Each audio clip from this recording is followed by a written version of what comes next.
ఇవన్నీ రీబ్లూమింగ్ big leaf హైడ్రేంజియాస్. చాలా బాగుంటాయి, చాలా గ్రీన్గా ఉంటాయి లీవ్స్ అన్నీ కూడా. అయితే లీవ్స్ ఇవన్నీ ఇలా ఎందుకు అయ్యాయంటే, మేము ఈ స్క్రీన్ పోర్చ్ ఉంది కదా, స్క్రీన్ పోర్చ్ మొత్తం మొన్న వెట్ అండ్ ఫర్గెట్ లిక్విడ్ వేసి మొత్తం క్లీన్ చేసామన్నమాట. సో అది కొంచెం కెమికల్ కదా, కవర్ చేసాం వీటన్నిటిని పడకుండా. బట్ స్టిల్ ఎక్కడో కొంచెం పడినట్టుంది.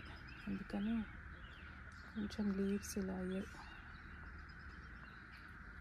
అసలు ఫ్లవర్స్ ఉంటాయి హైడ్రేంజియాస్, చూడండి వస్తూ ఉన్నాయి మెల్లిగా.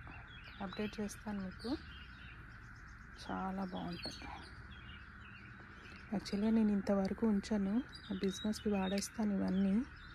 బట్ ఈసారి అట్లీస్ట్ చూద్దాం అసలు ఫ్లవర్స్ మన గార్డెన్లో అని ఉంచేసాను అన్నమాట.